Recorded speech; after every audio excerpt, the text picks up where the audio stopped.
মালদার গাজলে ভুট্টার পাওনা টাকার দাবিতে গাজল মা লক্ষ্মী হোটেলের সামনে ধর্নায় বসলেন কৃষক ও এক ভুট্টা ব্যবসায়ী। জানা গেছে, মালদা জেলার হরিশ্চন্দ্রপুর থানার উত্তর কুমুদপুর এলাকার বাসিন্দা মনিরুল হক। তিনি একজন ব্যবসায়ী। গাজল মা লক্ষ্মী হোটেলের মালিক গোপাল দাসের ছেলে অভিজিৎ দাস তার সাথে ভুট্টার ব্যবসা করেছিলেন।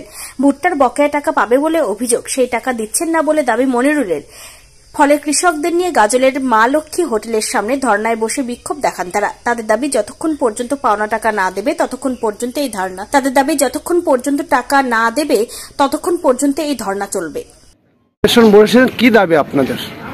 আমার দাবি হচ্ছে, আমি কৃষক, আমরা ওকে মাল দিয়েছিলাম, ও আমার কাছে 7 দিন বলে মাল নিয়েছিল। আপনার সব কৃষক এখানে? হ্যাঁ, সবাই কৃষক। কৃষকের মালটা আমি দায়িত্ব নিয়ে মালটা ওকে উঠিয়ে দিয়েছিলাম ভুট্টা 2021 সালে জুন মাসের 26 তারিখ। 2021 জুন মাসের 26 তারিখ ও আমার মালটা নিয়ে চলে এসে টাকা দিচ্ছে না। এই টাকার লেগে ঘুরাচ্ছে, আমার কাছে পাবলিক টাকা পাবে, আমাকে ছাড়ে না। 1 দিন 2 দিন 5 দিন 10 দিন করতে করতে আজকে 2 বছর বিগত হতে চলে যাচ্ছে। এখন আমি ওর কাছে টাকা পাবো 56 লাখ টাকা। গত 3 মাস আগে থেকে ডেট নিয়ে চলো যে আমি 20 লাখ টাকা দিব। 3 মাস থেকে ঘুরতে ঘুরতে আমাকে টাকা দিয়েছে দুবারে 80,000 টাকা। 5 দিন থেকে ডাকছে আমাকে। মোট কত টাকা পেতেন? 56 লাখ টাকা পাবো। এখন 56 লাখ টাকা পাবো। এবার 3 দিন 4 দিন থেকে ডেলি ডাকছে, ফোন ধরে না। আজকে টাকা আনতে ডেকেছে, 20 লাখ টাকা দেওয়ার কথা ছিল, আর কাছে এসছি টাকা আনতে। ও কৃষকের কাছে টাইম দিয়েছিল, আমি সবকে বুঝিয়ে বললাম যে চল 20 লাখ টাকা আজকে দিবে, ভাগযোগ করে ওখানে দিয়ে একটা টাইম নেবো।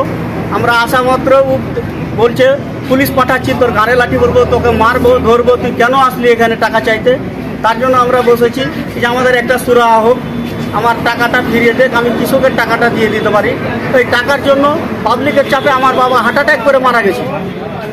কতজন কৃষক আপনাদের কাছে টাকা? আমার কাছে 83 জন টাকা পাবে।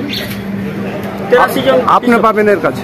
আমি পাবো। আমার নামে মালটা দিয়েছিল, সব একটা দায়িত্ব হয়ে আমরা উঠিয়ে বসে আলোচনার মাধ্যমে মালটা দিয়েছিলাম। 83 জন আমার কাছে টাকা পাবে। এখন ধর্নায় বসেছে? হ্যাঁ, আমরা এখন বাধ্য বসবো। আমরা টাকা আনতে ডেকেছে, ফোন ধরে না, তার জন্য আমরা বসে আছি। ও এখন আমাকে বলছে পুলিশের ধমকি দেখাচ্ছে, আইসি পাঠাচ্ছি, তোকে উঠিয়ে নেবো। কতক্ষণ ধর্নায় বসে থাকবে? আমাদের যতক্ষণ সুরাহা না হচ্ছে আমরা বসে থাকবো। আমাদের টাকাটা ফিরিয়ে দেখ, ও দেখা করুক, কিছু বলুক। আরে 20 লাখ না দিতে চেয়েছিল, 10 লাখ দেখ, কিছু দিয়ে আমরাকে পাঠাক।